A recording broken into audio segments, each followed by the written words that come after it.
Yep. Excited about tonight. Is there anybody here for the first time? Me. Yeah. No. Well, I do need to do our intro here for our sponsor. Okay. And they're giving away a tractor, so this is interesting. That's pretty cool. We're gonna give away 2 tractors actually. So let me throw this up there, and we'll be right back with y'all. Bear with us. Design your world with the TYM sweepstakes. We're celebrating our 20th anniversary in the U.S. with a chance to win one of 2 TYM 3515 hydrostatic tractors. Share your story of how you'd use your brand new TYM tractor on your property for a chance to win. Snap a pic or short video of your yard, field, or project. Describe how you'd use the versatile, shiny red TYM 3515 hydrostatic tractor. Register and upload it at the link provided in the video description. Want extra entries? Share on LinkedIn. Keep up with the giveaway by following TYM on Facebook, Instagram, and LinkedIn. That's so cool. They're going to give 2 tractors away. I'm excited about that. And that's coming up probably, 4 more weeks? Yeah. It's been 2 weeks already, I believe, isn't it? Getting close to 2 weeks. Yeah. And so you have to snap a picture of your yard or do a video of your yard and kind of talk about what you're going to do with it? Is that I don't read directions. I don't either. I heard it, and I heard some pretty smooth music on in the background. So I was like, okay. They told me I couldn't put in for it, so I was like, well, I ain't reading the directions. Yeah, I did. I will put in the description of this video. I will put the actual link and everything. After this video is done, I'll go upload it. Awesome. But I got something. Can I show you something? Because we did something. I got a video coming out tonight. It's not a premiere or anything, but it's something that my family has started doing, and I wanted to share it with you. It's a little short clip, if you don't mind. Yeah, man. We'll see it. All right. We're at Bones Kayaking Campground, right off the Buffalo River. And I don't even know what town this is actually near. It's not even near anything, but you can look up Bones Kayak and Campground, and they're on the internet. Find on Google. Here we go. We are at the river entrance here. We're 11 miles down the Buffalo River. Getting some last minute stuff done on the kayak. I got tricked into this. Got tricked in. We told her it was going to be 5 miles, and it's actually 11. So it's an all-day event. That was true. So this is pretty awesome. There's Sonia, our daughter, and Baby the dog. And there's Tanya. That little dog did awesome the whole day. This is actually living right here. It's beautiful. You would look awesome right in between all that. My Argo. There you go. 7-hour running down through that. Just blast the Argo right through the center of it. 700 cc's of floating amphibious power. So, you got some things going on. I do. It's been a big week for me. If anyone's watched, William Propert said, "Where's Troy?" He's coming. He's in holding right now. We got to jailbreak him. That's right. We're gonna jailbreak him here in a second. But yeah, man, I got my new tractor. Got my TYM tractor. Really had a nice time. Do you have a couple pictures maybe you can put up there and show our friends here? Do. I got them. I got it all figured out. Look at my technical skills here. It's impressive, man. The sharpest man in Paris, Tennessee, right there. So this is a TYM 5520CH, which means cab and hydrostat. It's a 55 horsepower machine, and it's a Branson legacy model. And I will say, I love a diesel engine, and the 2515 has a phenomenal diesel sound, but this one, it's close, man. I love the sound of that and the tone of that engine. Now that one's yours is turbo. The 5520 is turbo, right? Right. Yeah. So I'll tell you this. I've done I think it's the 4820 and the 5520 are basically the exact same tractors, and the one's turbo and one's not, and you got about 7 more horsepower. But the turbo, when you get into like deep bush hogging, it's gonna have the lugging power that the non-turbo won't have.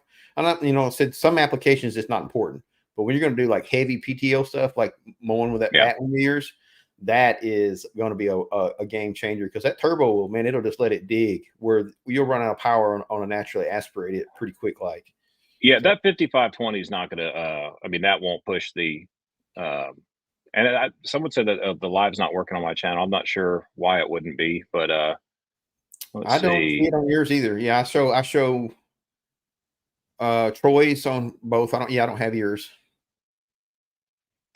Yeah, when I'm going in here and did you push the live button? Yeah, it's set the go live August 13th. Are you showing me in your menu? No, I'm not showing. Well, we may just have to Do ask whatever. everyone to go over to Tony's channel and just watch it from there. I'm still new to this whole live thing, and I did Well, the same thing. You know, Facebook and Facebook and YouTube both. It seems like every day is a new learning curve with both of them. right. So, Well, I don't think you can ever top me a couple weeks ago when I didn't actually push the go live button. So, we did a third of the show without.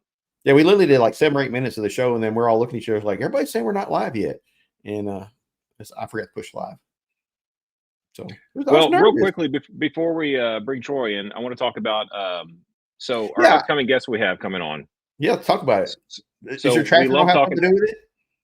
Well, we're going to talk about my tractor a lot, but not right now. Go ahead.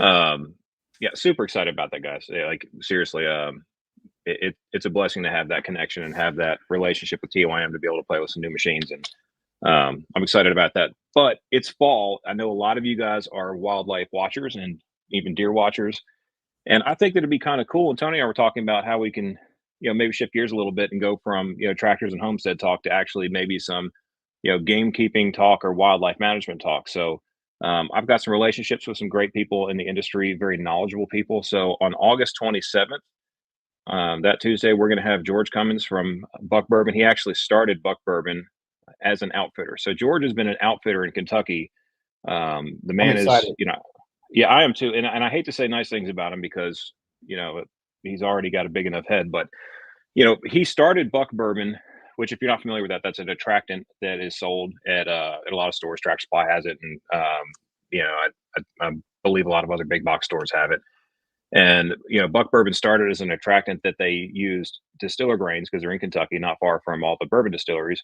And they built this attractant really to help the outfitter grow their outfitting business to bring more, healthy deer and help the hunters.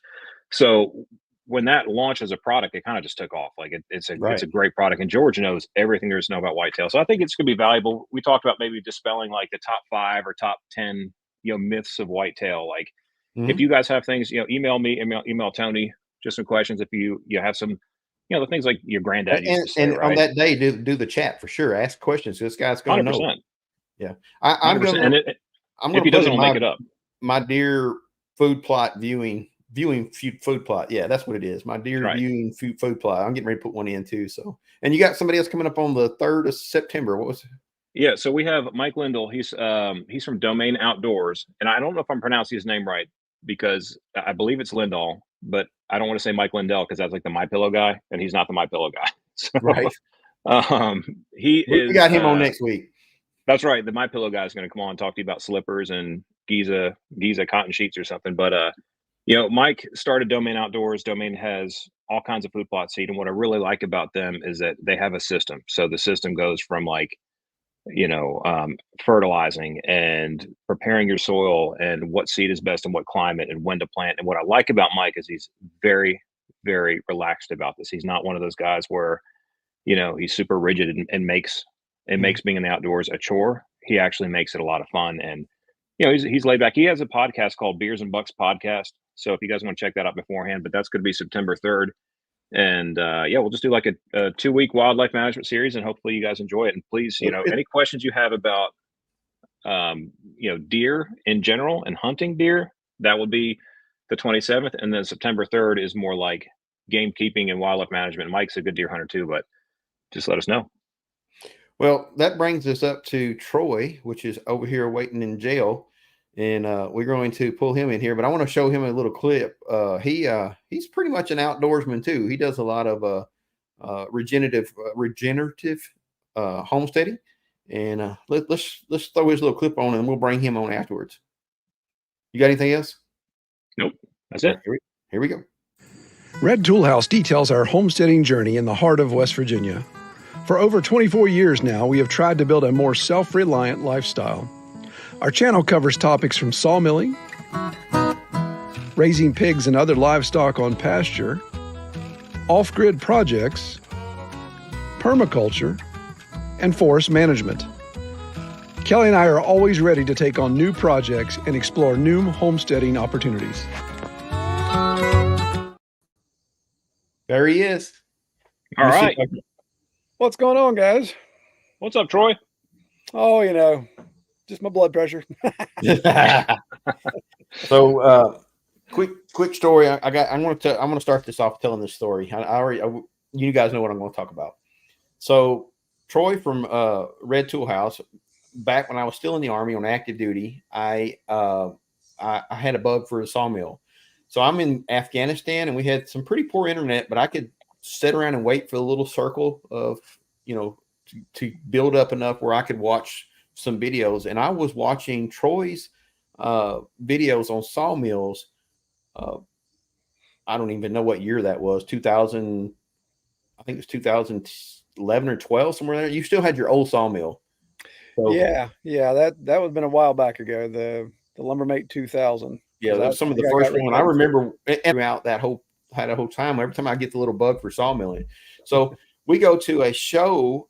We went up to Canada about 3 weeks ago, and next thing you know, I'm standing beside the dude, and it took me like a whole day to realize, I recognize his channel, and then we were just sitting in a meeting talking about stuff, and it just kind of dawned on me. He's like, wait a minute. I watched that guy in Afghanistan. It just blew me away. So it was a very humbling moment for me. It meant a lot to me. So more than you really know, man. Well, I appreciate that, man. That's you awesome. were bringing peace to peace and comfort to people around the world. Yeah, that still blows that. my mind to hear that. It's just tough to wrap your brain around, to think that broadcasting from the abyss of Central West Virginia, that it affects or people all around the world it reaches. It's pretty cool. Oh yeah, and every guy there that was around me, that some of my peers like sawmills too are all sitting around watching stuff, because reality is the internet was horrible. So you just kind of, if somebody had the little circle and went around long enough and there was something playing, we all watched it because that was all there was playing right then. So something calming about that, man. Seeing like the big logs of sawmill and the grains come through, and then you pour the water on there, brush it off. It's like car detailing videos. It's a good watch. Got some. There's old Bill. Yeah, I see Billy on there. Let's see here. That's great. Kevin. I'm trying. I'm getting a late start at popping you guys up here and showing, but hola. Let's see who else I missed. There's my buddy right there. I'm coming to Maine. I'm going up to Maine in Turner, somewhere around the 13th, 14th, 15th, and 16th. I'll be at a show up there. So he's up there from Maine. Awesome. Yeah. Let's see. Do we got it up? Yeah, Scott, I saw earlier that you said that YouTube keeps deleting your subscription. I don't understand, but it is what it is. That's right. Thank you for sticking with me, though. My Air Force buddy there says that we had all of the luxuries, and he knows that's just the opposite. Those guys, I mean, they had it. They had the best of everything. We would come out of the field to go visit their facilities because they had better facilities than we did.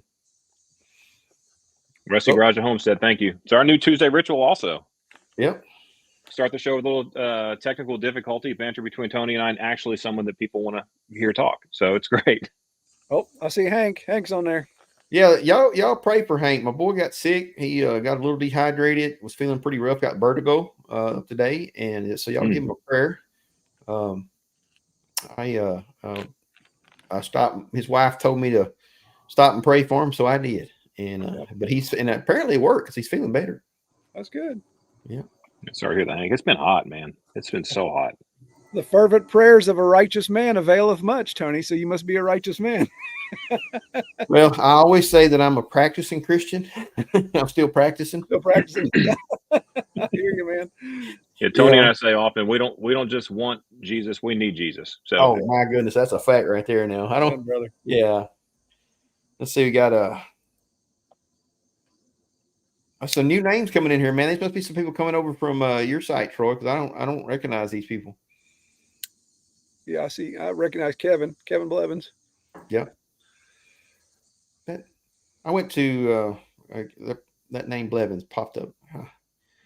It was a guy, a captain in the Army. I remember him, Blevins.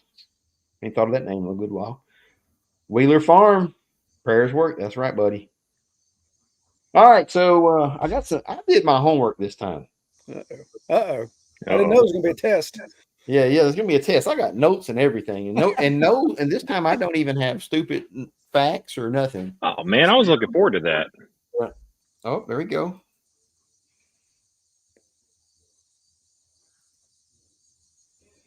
Yep, everybody was hoping Hank will be feeling better. Let's see, Monday night, my clutter garage, and Tuesday.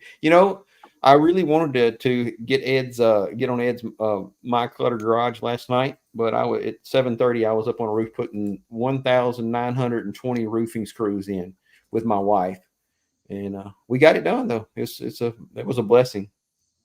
Sounds like a pretty good excuse.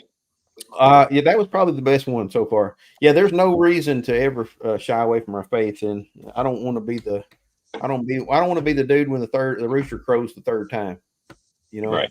Try not to be anyway. I'm sure I would be in real life, but hello there, Tony Price. So you want to do something funny, Tony? Go ahead, do it. Sorry. So I gave you so many hard times about not pushing I know. I already know. And there's a little blue thing up here that says go live to your audience, which I didn't realize. And I clicked it, and I think it should be live now. So I'm sorry, y'all. Oh man, the worm has turned. I didn't want to say it. Yeah, the world turned us. We're on level ground now. That's all right, man. So Troy, how long is that pipe? Long enough to reach my mouth. That looks like one of the, those Werther's original commercials, or no, the Ricola. It looks like the Ricola guys. No, this Ricola. We were gonna strike for me doing that. This is called a church warden. So yeah, it's a longer pipe. I thought it would be that's cool, appropriate sitting out here, and that way I don't have to lean into the camera too much. So yeah. Troy told me a cool story about when we were up in Canada. He was talking about like every place he goes that he tries to go find a local mix of pipe tobacco, and that he was so passionate about it. Yeah, it's been a nice little hobby. It's it's one of those things you got to do. You got to do anything in moderation, of course, but it really helps me think, because you tend to, it's like tending a campfire. You gotta keep it lit and all that type of stuff, and it just allows me to sit out here and just think and reflect on projects, but also get to sit here in God's beautiful creation and just enjoy the time. And somebody's asking what's in the pipe. It's just tobacco. That's all I do. This is actually called Country Melody. It's from one of our local tobacconists here in Charleston, West Virginia. So let's protest too much. Yeah. I like to go all over anywhere I go. Like you said, Tony, I try to find somebody that's got somebody that specializes in that. They're called tobacconists, and they usually have their own custom blend. And so that's what I like doing that. So yes, this is Savinelli. Somebody asked. Yes. So good. I didn't do the stupid, or useless facts. And look here, somebody's helping me out. I forgot to download useless facts, so somebody come out. Giraffes are 30 times more likely to be struck by lightning than human. That stands to reason. Man, I love the our friends in the comments, giving the facts, because we don't have to check them. You can make them up if you want to. It's fine. But so Tony shared a story about him watching his experience watching Troy, and I remember watching Troy years ago, and I actually said it to him earlier before we came in, where he was sitting on the back of a 2004 Coyote. 2004 Coyote DK something. I don't remember what it was. I think a 35 or something. DK 35. Sitting on it today, actually. Well, I just remember you talking about the RK tractors, and when that whole thing was kind of hot, when they first came out and first really started making a push on social media, I remember seeing them everywhere. And I think that's one of the first videos I saw of yours. That's actually how I really started enjoying watching your channel. How did your channel start? Like, what made you grab a camera and just decide to start telling a story? Well, it's funny. It started with the whole pig farming. So we're here in a spot where there's not a lot of pig farms in central West Virginia, especially ones that are doing outdoor pigs on pasture, regenerative type style. So what I had to do to sell to customers, I had to convince them. I was like, okay, why am I selling an $8 pork chop when I can go get a 99-cent pork chop at Walmart or at Kroger or something like that? And so I thought, well, I need to do some videos, just kind of show this is how the pig lives out, and this is how they get to forage, and this is how I treat them, and then the grass they get in. Here's a pig being a pig, all that type of stuff. Yeah, so I put those videos out, and then noticed there was other people watching, and I thought, well, okay, I've never been short of words, so I thought, well, I'll just keep this going. And so it's if you I'm not encouraging anybody to do this, my goodness, because there's like 800 and some videos out there. But if you would start from the first one and go all the way, you just see all this. I mean, it's just, things go from one to another. It's like trying different styles, trying different edits, probably went through 6 different camera setups, all that kind of stuff. So that's cool, man. It is interesting whenever you meet someone who's a content creator, very few times did they ever say like, well, I just want to be rich and famous. A lot of times it starts with a story like that. I mean, a business and, trying to just really kind of reach people. And that's my buddy Dale saying, if it's storming, he'll stand 20 feet from me. I'm going to stand right beside you. You're going to be the one to get struck. I'll be safe because he towers. Yeah. Hey, I got to give a shout out. So I just saw that Thomas Schmidt Homestead Projects, he popped up here, and Tom's been really good to give me some input. He has taught me from New York how to do more extraction with cable and snatch blocks and all that type of stuff, because he was in the recovery business forever. And this cat sends me 100-foot cable, and that's how I fish trees out of the woods where I can't get to them with my tractor. He's come down and bought a boar off of me, so it's kind of neat to see him on here. That's pretty cool. That is cool. Welcome, Thomas. Oh, sorry, push the wrong one. You guys, another pipe guy. You guys clicking too fast. So I'm trying to get everybody's comments popped up there that are interesting. So, but anyway, I got some questions for you, or really just some talking comments. So you guys, what's a talking comment, Tony? Well, listen, just you sit there and I'll tell you what it is. Okay, just go push your live button. So we're building a cabin, and so I've been following Troy's cabin build. And talk us through your cabin a little bit, man. I watched all of it right up to, I said this morning I was watching some more of it where you got up on the roof and got in a little bad way. Yeah. And I can totally relate to that because I do not like heights at all. And so talk us through it a little bit, man. That if you guys have not seen that, you need to go watch his playlist on the cabin. Yeah. So we decided to so the eastern part of our state is where our tall mountains are. So that's where you get up, 4,000, 5,000 feet in elevation. And I've always wanted to have a place of my own out there. So, Lord blessed us right before COVID, finding a little 2-acre lot up there just on the edge of the national forest. And we went up there for several years, just pitching a tent, and even then built a little picnic shelter where we could put the tent under that. So at least you wouldn't get blasted with rain. And then my folks, I'm blessed to have both of my folks still alive and still active. And so they have an RV, one of the big slide-in truck camper type deals. Your dad's amazing, by the way. Yeah, dad's pretty cool. And so I'm thinking, well, that becomes a seasonal thing for them. I want to spend more time with them while they're still active. The Lord's going to call them home at some point. They're almost 80, and it's just one of those things. But so, at the cabin, it's more it's not seasonal. We could be up there in the wintertime and do that type of stuff. So Dad and I, what's crazy? So Dad and I sat down and we designed this cabin from scratch. Buddy of mine's a structural engineer, so I had him look at it to make sure I wasn't doing anything stupid. And he said, "Yeah, you're right on point." Made a couple suggestions, and so my mom and dad, Kelly and I, and the boys, and then good friends of mine, Matt and Heather Griffith, we built that cabin in 5 days. We got it under roof in 5 days, and wow. And it was a blast. We had fun up until what Tony was saying. I got up to. Some dummy when he designed it decided to build I think it's a 14/12 pitch roof, so it is steep. And it is pretty steep. Story and a half, and on the back side of it, it's we're on a little bit of a slope, so the back side of it's already 5 feet off the ground. So it was pretty high, and I'm up there trying to put that ridge cap. Well, the ridge cap, of course, you can't tie off, you can't do anything like that. I wasn't going to screw the anchor back through the metal roof and have to worry about sealing it back up. So.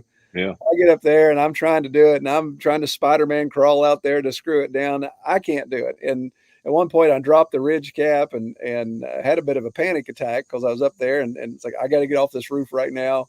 And at that time, Dad was, I think 76 or 77. Dad shimmied up that ladder and he just kind of crow hopped all the way across that ridge cap, putting it down and came back down. I'm like, that's crazy to get shown up by a 76-year-old dude. Yeah, but built it's different. awesome to get shown up by a 76-year-old dude who's your father. So built different.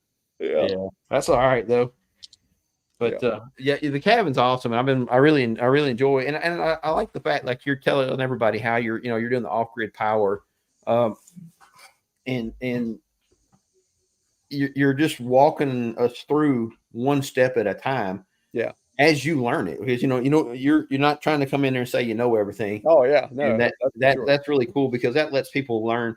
Because I'm playing with solar too, and as a man, sometimes I don't want to admit that I don't know something. Right. I mean, surely not, but Tony calls me to feel smart. That's right. So anyway, I know nothing about solar or electric, and Tony's he doesn't give himself credit. Tony's pretty dialed in with that stuff, but I feel left out because I don't have a cabin. You guys both have cabins. There you go. Well, you got a whole farm with another house on it. You got a cabin. I got a cabin, but I mean, it's fancy. It's not cool. It's not like, it's cool, but it's not, No, I think it's pretty cool, man. He's got a cool place. Buddy Nathan. Nathan in the house. Yeah. Yep. Nathan's in the house. Thank you, bro. Appreciate that. It goes to the diesel fund. Yeah. Nathan, you don't need to be giving any money to anyone, buddy. You're spending a whole lot of money on gravel right now. Man, that's a fact. My friend, he's I can't figure out, is it 4 tons, 3 tons, or 5 tons? I mean, all of it. If you watch that video, if you watch this last video, you'll know what I'm talking about. Yeah, I do. Yeah. Hey, so Nathan's coming up. He's coming up to our homesteading conference that we're hosting next month. Right. He's going to be one of our keynote speakers. So he's going to be sharing his sawmill wisdom. So I'm anxious to hang out with him for a weekend. You're talking about somebody got some sawmill wisdom that he's forgotten more than I'll ever know. Oh no, yeah, that dude, you cut him, he bleeds sawdust. That's what I like. It's awesome. Right there. Hey, before we get too far down, I had somebody here I thought you might want to respond to. Does that mean something to you? I named my first brother. Awesome. That's cool. That's cool, man.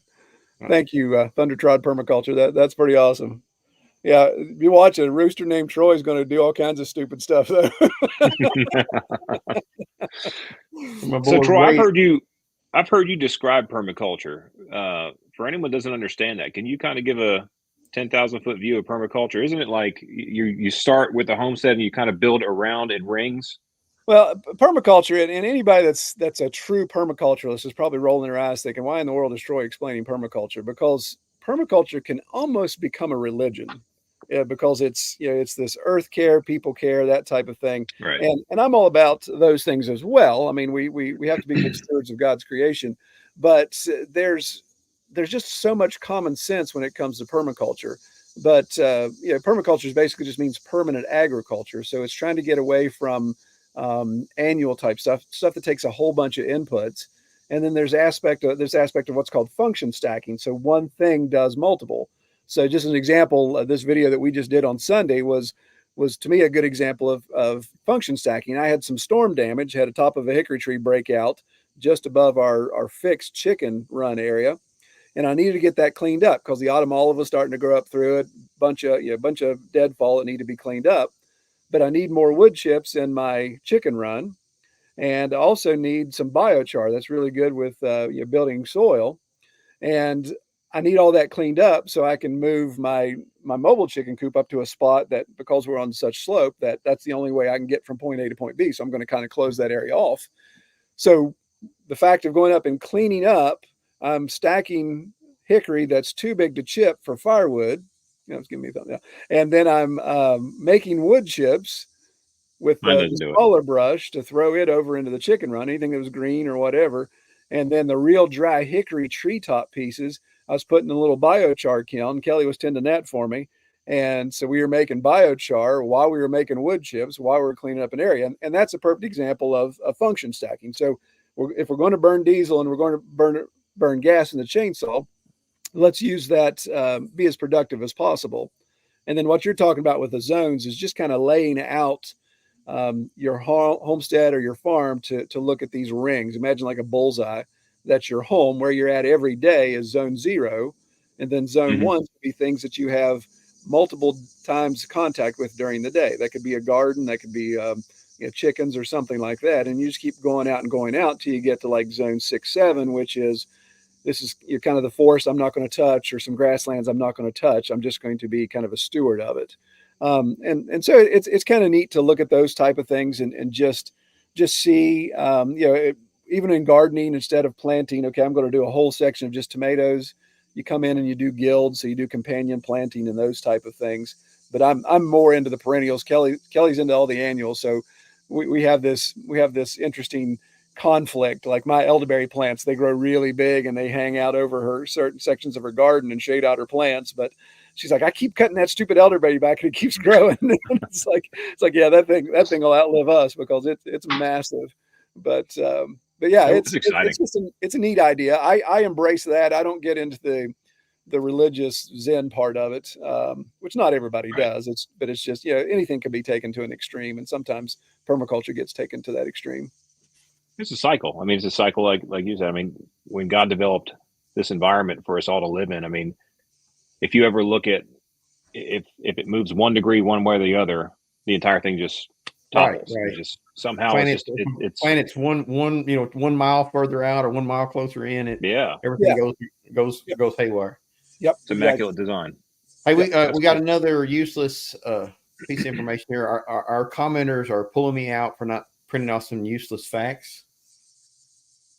Oh, I saw Kevin had one. He said that what was the fact he had up there, Kevin? That if you hit the go live button, your video goes live. Yeah, I seen that. Yeah, that was too funny. That's a pretty useful fact. Yeah, I mean, we're learning, friends. I want to bring in your wife a little bit on this. I've been watching your videos of the cabin, and I've seen your wife, Kelly, is a big part of your. She's your partner for sure in a lot of these projects. She's in there working side by side with you. Yeah. So we've been married 29 years. So she's put up with a lot of foolishness for a long time. Should she get an award? She should. And what's funny, guys, if people had met us back in, we bought the place in 2000. So if you had met us in 2000, I wanted to move out in the middle of nowhere because I hated people. I just didn't want to be around people because I was living in Orlando before that. I can relate to that. It's just a pain in the neck. But what's crazy is, so when I bought this place was absolutely gutted. There's my best friend, Matt Griffith. Thanks, Matt. This place was absolutely gutted. It had tons of garbage on it, all that type of stuff. And we had just moved back from Florida. I brought Kelly down, showed her this place, and there was about 3 inches of snow on the ground. So these mounds of snow were actually just, a couple inches of snow on all this garbage. So she didn't see all the garbage. And I said, well, I've got a vision for this place. It'll be great. And so she's like, okay, yeah, I guess we can buy it. Got an incredible deal. That's one of the videos that really got our channel going, was us just talking about the great deal we got on our property. But when we closed on the property, and I said, okay, I now want to go down and start building a small 24 by 32 apartment that we're going to live in. She's like, you're serious about moving down there, aren't you? And I said, yeah. She said, well, I just thought maybe it was going to be like a hobby property, that you weren't really serious about moving down there. And that poor girl, she cried for 3 days because she thought, I'm going to be living in the middle of nowhere. I cannot believe I'm going to be moving to this part of the country. And fast forward now, she homeschooled both the boys here. Man, you couldn't run her off this property if you had to. She loves this place and just, sees the benefits of it now. And I'd like to think I had something to do with it, but I know it's just, she's a smart girl. She knows what's important and what's foolish. So she was able to discern that. And it's been a real blessing to have her working side by side. We do farm meetings on a regular basis. We had one last night, actually, out here on the porch, and we just cast vision, man. Just dream. Yeah, we're getting in that, the downhill side of life, but we're still casting vision. We're still dreaming about doing some things, and don't ever lose the dream. That's the key. No. Yeah, sure. Yeah. Listen, if your dad's on the roof at 78 years old, man, you've got some time on your side, my friend. I'm hoping so. I'm hoping I can get those genetics. Yeah, we always joke we come from a line of long livers. They're about that long. Yeah. you go. Behind every man is a woman rolling her eyes. Right, exactly. Kevin, I'd argue with that, man. My wife is, when it comes to farm, look, she rolls her eyes about a bunch of stuff. So you're right, but when it comes to the farm stuff and the land, I mean, she, man, you would think that you had to bring someone, kicking and screaming, but Holly loves the farm as much as I do, if not more. I mean, she's Right. just Same with Tanya. yeah. It's just, you find a woman who loves the outdoors, and if she's pretty, also. I mean, It's a win-win right there. That's a lottery ticket right there. I mean, you find a good-looking woman who loves the country, then there's. Oh yeah, yeah. So my wife, she grew up in like a small, suburb of a city, if you will, more a city girl, and we first started talking about moving out the country. She was not on board 100%, and then the more and more she got her head wrapped around. Now, like you said, I could not. I mean, she would not move back to the city, no matter what I tried to entice her with. It would not work. She loves her chickens, and she loves her animals. She wants to have one of every animal. We can't eat any of them; they're all pets, but we do get to eat the eggs. That's it. But got a quick question there. It says, how old are we? I'm in my mid-50s. Yeah, I just hit 51. Yeah, Joe, you're the 45. pup, right? Yeah, 45. I turned 45 just in April. My wife is an older woman, man. She's 39 days older than me. Oh Lord. Wow. Yeah. Tell you what, man. I robbed the cradle. Yeah, you did. You did. That's 5. She's 5, almost 5 years younger than me. I married the baby, and I'm gonna tell you right now, that was tough on me up front with the family. But now, 33 years later, I get it. They know I get it. So, Rusty Garage Homestead said, my wife was from the city. She moved in with me where I grew up. She won't ever go back to the city. She loves it out here. I don't know if you all, I'm sure you guys remember the show Green Acres. I remember being a kid watching that show, and to this day, it's still a great show. If y'all ever pull that up and watch it, man, it's just, it's good. It's a cool show. It still carries, man. It's a good show. Zsa Zsa Gabor, wasn't that her name? Yeah. Well, that was Ava Gabor, actually. Zsa Zsa was her it? sister. Yeah. Zsa Zsa Okay. Ava was the one in the show. Yeah. Okay. Right here. Kevin's 47. That was for my wife right there. Pets are our friends and delicious food. I make the joke, but it's so true. Our chickens have a health benefits and a retirement program. So we do not get to eat the chickens. They go into the sunset. Happy birthday, Who's Your Handyman? He's 59 tomorrow. All right, 59. Let's see there. Happy 59th, brother. Yeah. You're the first ones to say it. Yeah, that's amazing too. Well, I got I've had both my knees replaced. Let me tell you, when I got down pretty low there, and Tanya, she carried the weight. So I understand, brother. Well, you have to have your knees replaced because you were carrying the weight. I carried rucksacks and that's and the jumped off problem right there. and jumped off of things I shouldn't be jumping off of, and trucks and tanks and whatever else I could bail off of. I remember an old sergeant telling me way back when I was a young man, don't jump off them trucks, it's going to tear your knees up. I had my Superman shirt on and everything. Mm-hmm. Not me. All right, Thomas Schmidt Homestead Projects turned 59 yesterday. Happy birthday, Thomas. That's 2 in here, 59. Yeah, I know.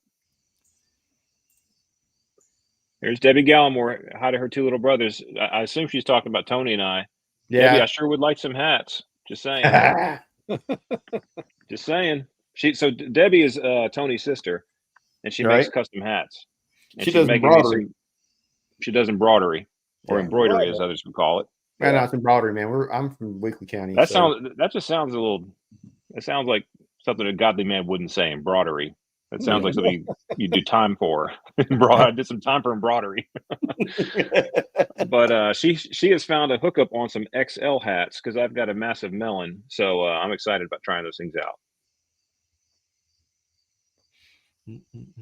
Joe, why don't you have your Joe and Joe the Farmer under your name like everybody else? Because my channel's Joe the Farmer. Yeah, but I'm so creative that I came up with Joe. I was on my farm and I was like, well, I can't really the farmer, I guess. I can't say nothing anyway. Troy's the only one's got a pretty interesting name. That's such a cool name. How did you come up with that anyway? I mean, I don't know if I watched back that far. Red Tool House. How did that name come about? Is there a Red Tool House somewhere back there in a long time ago? Yeah. So so obviously this area of West Virginia is big in natural resources, right? So coal, gas, and believe it or not, crude oil. West Virginia had an oil boom back in the late 1800s. So on my farm, 100 acres, there are 9 capped oil and gas wells. So they're inactive, but at one time there were 9 working wells just in this 100-acre valley. And the old tool house used to sit on the very back of the ridge where the county road used to be. Now it's just, that's a 4-wheeler path. But there used to be a red tool house that sat there. And there was an old fellow, when we bought the place, there's an old fellow that his entire family owned this entire area at one time back in the early 1800s. And he was 90 something when we bought it in 2000.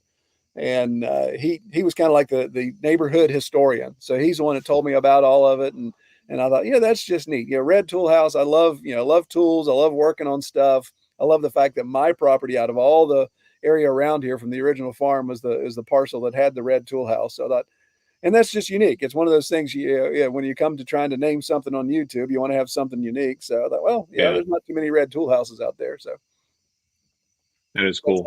That's how we got there. All right. I'm such a poor host. Joe, pull me out, man. I'm trying. Man, I think you're doing great. So I'm pushing buttons. Kevin said, what I like about this, it's like sitting around the fire and chatting about the day. Man, that is exactly our goal. Except with air conditioning. Yeah. Amen, brother. Right. Especially right now. I was actually thinking today, I was like, this wintertime, we keep this thing rolling. If everybody wants us to keep it going, it's going to be cold outside. We can do a little live and just enjoy each other's company when we're stuck in the house. We'll be complaining about it being too cold instead of complaining about it being too hot. Holly said yesterday, she's like, all we're doing is complaining about how hot it is. I was like, well, yeah, because it's really hot. It was really hot. My new tractor is air conditioning though, Tony. Yeah. Hey, let's look at that tractor one more time. You want to put that picture up one more time? One more time. You're not proud of that at all, are you? That is a good looking tractor. It is. Yeah. What's funny is that orange brush hog on the back of a red tractor. That is a color clash. I'd be all right. I mean, yeah, I'm not going to buy another one, but it's go fast and the paint will come off eventually. Eventually. Yeah. And no bugs, Bob. You're exactly right. No bugs. Man, I have been stung by red wasp more times in the past 2 years than I have in my entire life. I'm going to war with those things. CJ, what's up, buddy? CJ there. Let's see, Troy. I was going to. Okay, this is a great lead in here. Troy, it looks like you're enjoying your new porch. Looks nice. So I want to show something here. Just a quick thing. So you guys don't know this. You need to go over and check this this video out. I watched it. It was one of the videos where you watch it and you watch the entire thing and don't really realize the time passed because you're into it. So I'm going to bring you over to a video, and this is where Troy's wife and his 2 boys went off to I think it was like a Bible camp. Is that right? No, it's family reunion. Family reunion. Well, close enough. Yeah. You could have just had my back, man. Yeah. Well, they got preached at while they're down there, I'm sure. So. I guarantee they did. Lord's everywhere. So this cat, Troy, decides he's going to build an entire pretty elaborate deck in 5 days. I'm going to tell you right now, I watched the whole video, and towards the end of that, boss, you were tired. I was beat. Yeah, I was beat down. So let me show you the last little clip. And this is, I just want you to show you this thing. I can scroll through it. Let's see if I can pull this up here. Share screen. Right here, 5 days. Yeah, here we go. Look at me. Wow. Check that deck out. Now, this is what we started with over here. Let's see if I can. There's the plans. Right? Yeah. And then this is him out there. Hey, Troy, have you ever tried any of the Fast 2K? Fast 2K. Now, what is that? So instead of putting concrete in there, you put Fast 2K. It's a 2-part epoxy mix. Yeah. And it's amazing. So we built our farm off of it, and we've never had a failure. And literally, you put the post in there, and 30 minutes later, you can build on it. It's amazing. Wow. I have to check put all my solar stuff. I was thinking about that when you were doing that. So, but anyway, let me scroll through here and kind of give them a little taste of this. And I want them to see your wife's. She come home with a flu, Yeah. and found that waiting on them. She was wiped. Yeah. Yeah, she was. That was a big trip. Man, you put a lot of work in this. I see your dad over there in that too, doing some electric work.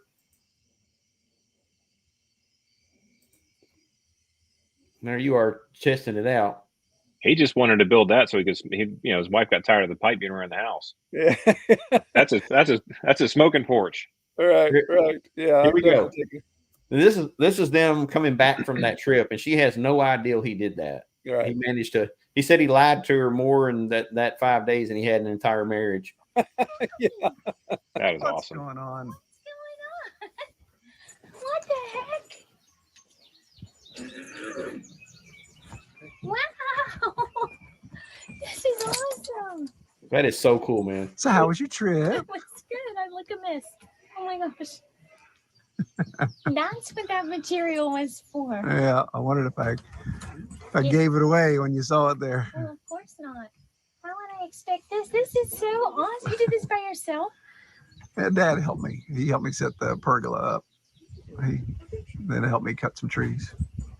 This is beautiful. Isn't it nice? Oh my gosh. This So I thought that was pretty amazing. That's there. awesome. That is awesome. That warmed my heart, dude. I ain't gonna lie. Cool. I'm hard, but I don't show emotion too much. But that I was sitting there like about ready to drop a tear. Yeah.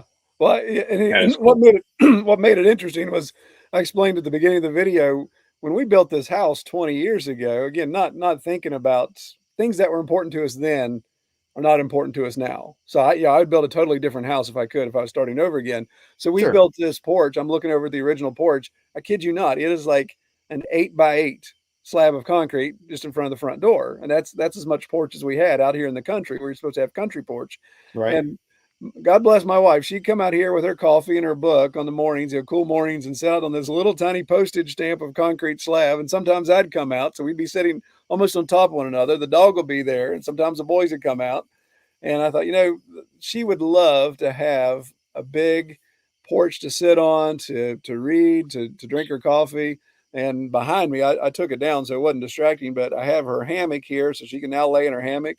And what's crazy, she came home, as you said to him, she came home from that trip with just a raging flu. She felt horrible.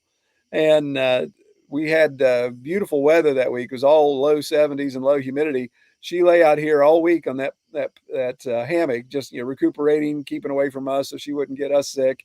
And so it not only was just a great surprise, but it turned out to be a pretty good remedy for her as she navigated the flu. Right. That's awesome, man. Hey, we got one for you, Joe. Yes, sir. I saw that. So when my machine showed up, I was told that it was going to have third function, but I guess they don't have third function on the 5520. It's a diverter valve, right? Right now. So right now. So yeah, if there's a OEM third function kit, maybe I'll swap that out because my buddy like Tony and I we've got a little plan, right? And that come in, by the way. Okay. Tony and I are going to do a little collaboration on. I'm not afraid to say, listen, Tony's worked on tanks and helicopters and all kinds of things. So his mechanical expertise, sometimes I have to call him and bribe him a little bit. His own tanks and helicopters. not well, it'd be fun if I had a tank and a helicopter. Well, not a helicopter. I wouldn't get in that thing. Well, and to be honest, I didn't work on helicopters. I mean, I have been around them, but I didn't work on them. So, but a lot of worked on just about everything else. But yeah, Tony's going to help me do. I'll just tell you, we're going to put a third function on the 2515, which would be a fun video of how to do that with a. Yeah. Do you want to spill any more beans or no? No, it's fine. Yeah, we've got a kit from Summit Hydraulics that we're going to put on, and we're actually working with Summit Hydraulics. So TYM is going to. They're updating the 2515. It'd probably be a couple of years out. It'll come standard with third function versus diverter valve. And people don't. If you don't know. Third function, you push the button, something happens. You got two buttons, one open, one push button, it closes, right? Well, in diverter valve, you have to push a button to energize a diverter valve, and then you pull the handle left or right, and that diverts the flow of your curl function, either up or down or in and out. And it's not as convenient. Once you work it, you get used to it. You don't think about it. But yeah, a true third function is so much better. Well, for all of those 2515s from the Branson models and also from the now the TYM models that are coming out with the diverter valve, they don't want that. Summit Hydraulic is working with us to develop a kit for the 2515 that will be, you order this kit, it'll have everything in it, and we're going to be the guinea pigs. So that we just got the kit in, and we're going to measure the hoses and get everything out and send all the information back for them, send pictures. And then obviously the video will be good because it'll help anybody install it. And I've done a lot of hydraulics, so I'm fairly knowledgeable in hydraulics. But anyway, that's enough tooting my horn. Thank you, Joe. No, listen, that's why I'm not going to do it on my own. I'm going to have my friend Tony come help, and I'll be there for aesthetic, and I'll get Tony his water and coffee or whatever he needs while he's doing it, and rub my feet. Yeah. No, we're not. We're going to draw a line somewhere. Also, so if you guys tuned in and watched with Jake from that was last ITC week. Quick Attach last week, there he is. Here's our buddy. So he's working on something for the backhoe. That should solve the backhoe issue, because that backhoe, I mean, it's not a good scene to see me sitting on the backhoe because it's tight. It's real tight. So it's tight for me. And then you're 6'5". Yeah, it's not. No, I'm 6'4", but it's. You shrunk? Yeah, I'm not 6'5". I mean, I don't know. I feel like I'm shrinking sometimes. I'll tell you what, when I go to my kids' school, these high school kids now, man, they're like, I don't know what to put in the water. These kids are huge. Right. I'm not used to looking eye to eye with people a whole lot, but then I'm walking around the hallways. There's some kids that are 6'7". I'm like, good Lord, what are you all eating? So. Let's see if I got anything else on my list here. We've talked about pretty much everything. I was one thing I was looking at. So, how did your beach table or that you built turn out? So I got a big old beech tree that blew over, and I've never sawmilled beech at all. Yeah. So talk me through it. What are your pros and cons about working with beech? There's the table right there. Right. Yeah. So it stayed out on the porch, and of course it was just air dried, so it's doing okay. It's getting a little bit of lift on that top, but that's why I only attached it in the center. So beech, I really hadn't milled a lot of beech either, and beech is such a heavy wood. I mean, it's just so full of water.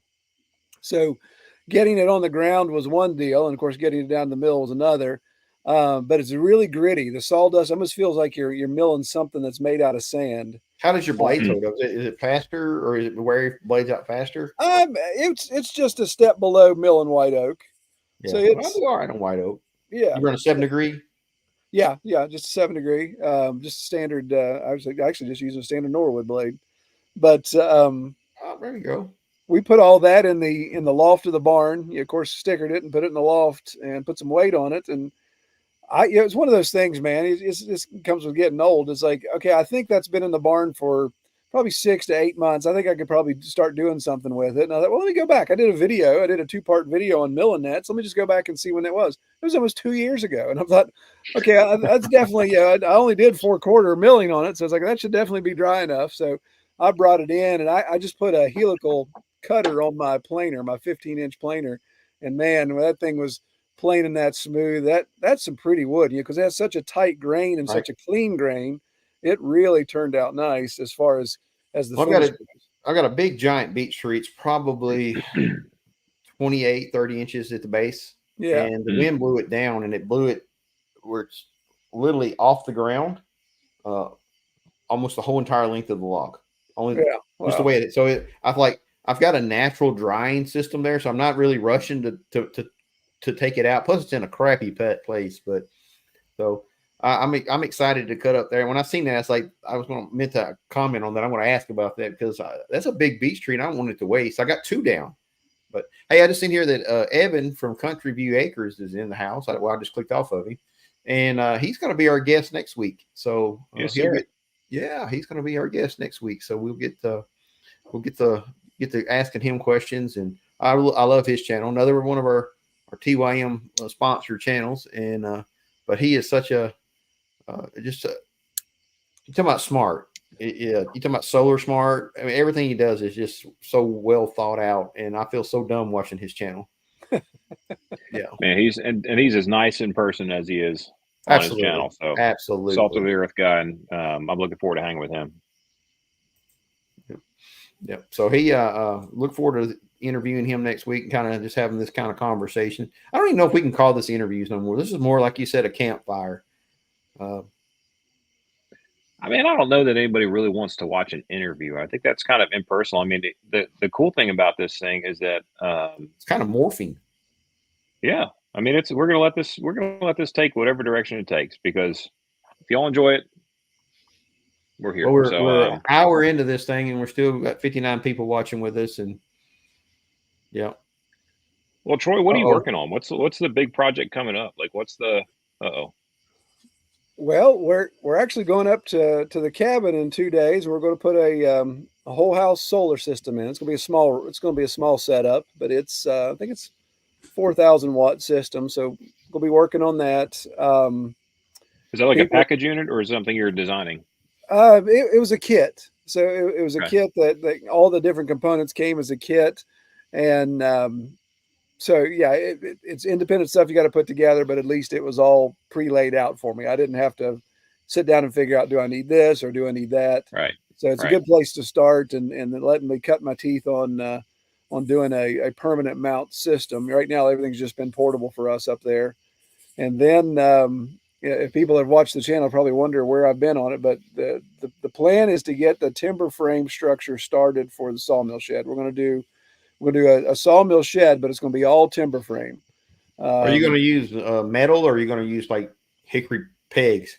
No, we're going to do everything's going to be old traditional. No metal, no screws, no nothing. So that's going to be. I'll be watching that, because I'm too lazy to do the hickory pegs, but that's really cool though. I have a lot of respect for people that does it.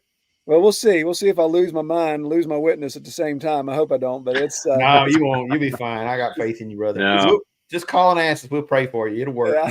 The nice thing about the camera keeps you honest, man. You can't really lose your witness when you have got the camera rolling. Right, exactly. But yeah, Yes. so we'll be doing that. We've got some poplar. We're gonna mill it out of poplar. So that's been a little bit of a challenge too. There's not a lot of timber frame engineering specs on tulip poplar or tulip tree. People get aggravated when I say tulip or I say poplar outside of Appalachia, but that's what our state tree is the tulip poplar. I built all my my post or my trusses for my greenhouse out of tulip poplar. Yeah, and it's the thing. If you can keep it dry, that's it. It'll last forever. Yeah, there's houses that down in the lower counties of Tennessee that just have somebody's kept them dry, and there's like true 2x4s that are made out of tulip poplar that are 100 years old. Yeah, and they're hard as rock too. I mean, you try to nail one of those. It's hardwood. Yeah. You go through a lot of drill bits working on that. Yeah, exactly. So yeah, I've been slowly accumulating over the past year or so, accumulating some of the timber frame tools. And what's crazy, before the war in Ukraine broke out, I got this incredible set of chisels. So I got let's see, I think I got a 1.5 inch chisel, a 2 inch chisel, and a 4 inch slick, all custom forged by this guy in the Ukraine. Beautiful hand turned white oak handles. I mean, the handles were 20 some inches long. And I got all that shipped to me for $320. Oh wow! Gosh. Yeah, it was incredible. And I'm like, oh my goodness, this one slick would be $400 if you bought it here locally. And man, you could shave with it when you got them, and then you could use the finish on those chisels was so polished you could use it as a mirror.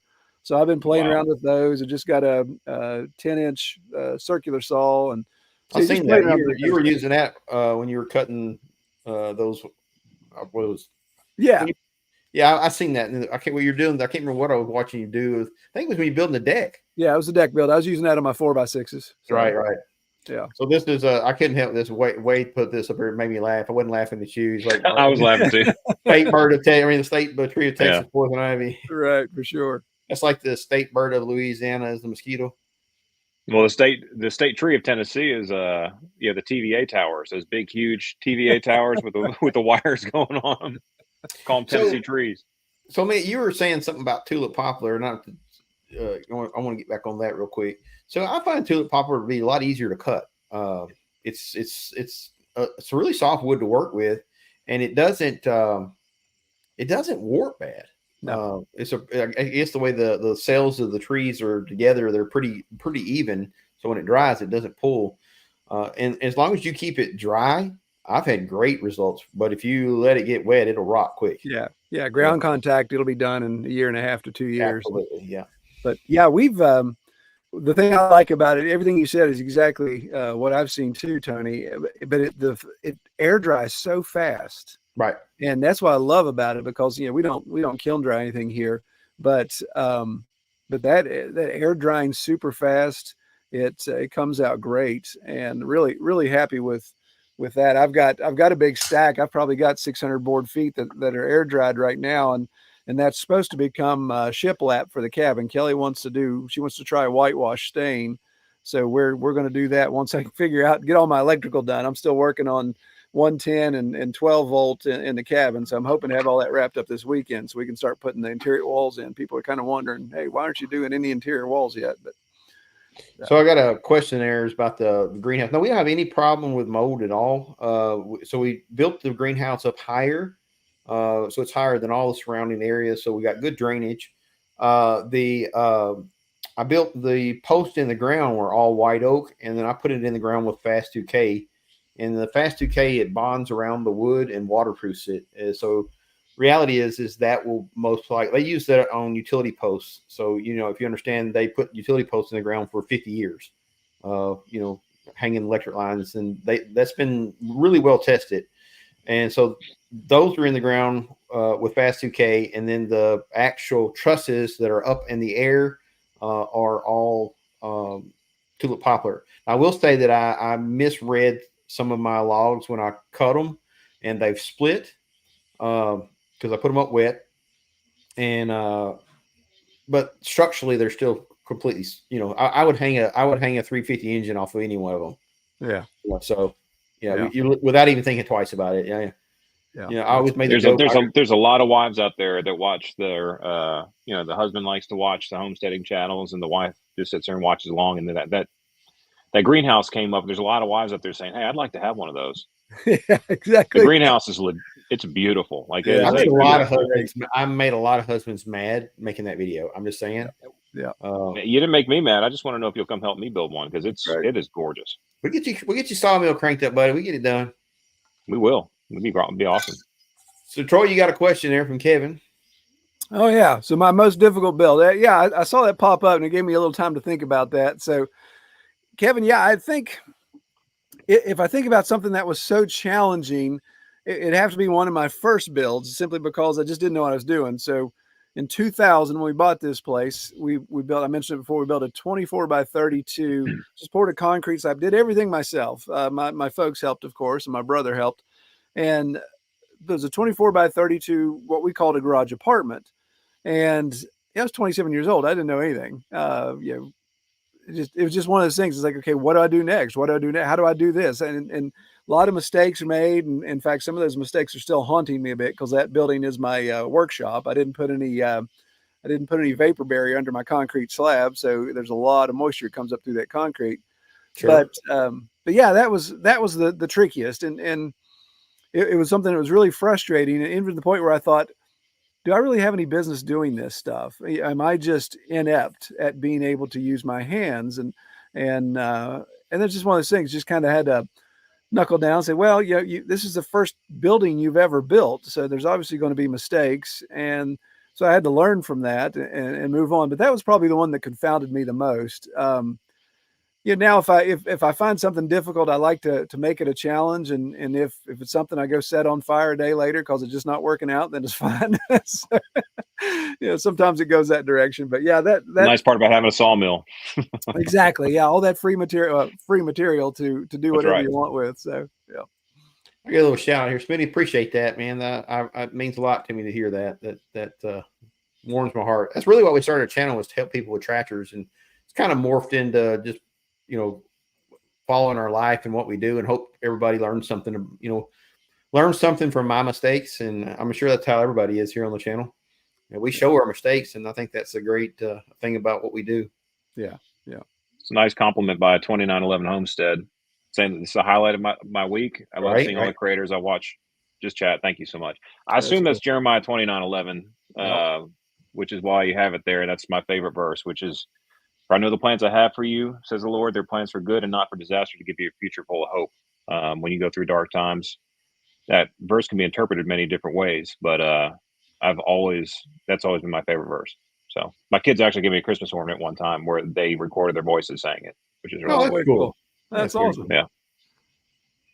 So Very nice. do y'all use I use a Bible app every morning that it randomly gives me scripture. Yeah. And I find that to be so it's happened so many times that this so-called randomly hits me right square between the eyes. Yep. That I'm like, this can't be really that random. And so yeah, I got my phone set up where first thing I do in the morning is I get a scripture.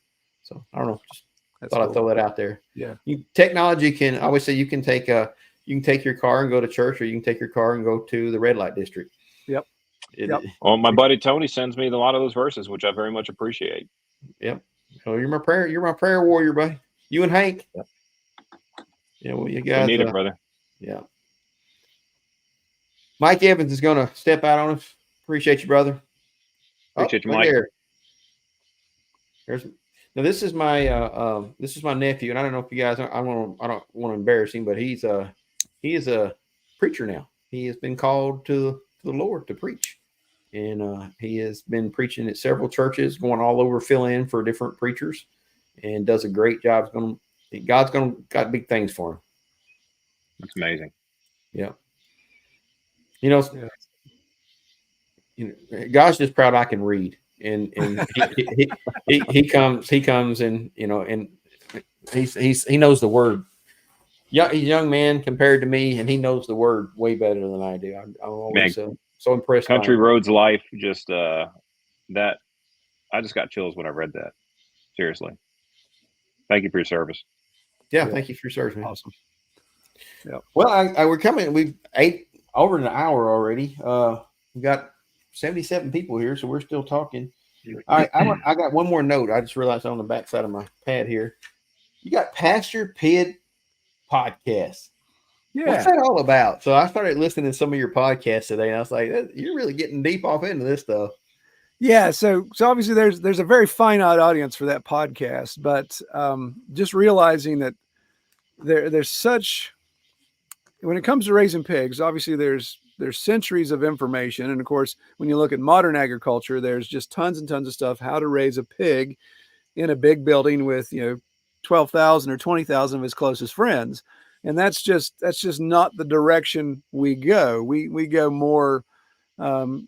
I'll pull some of Joel Salatin's quotes. We let a pig be a pig. We let it explore its pigness, the way God created it. Right. And so I love that.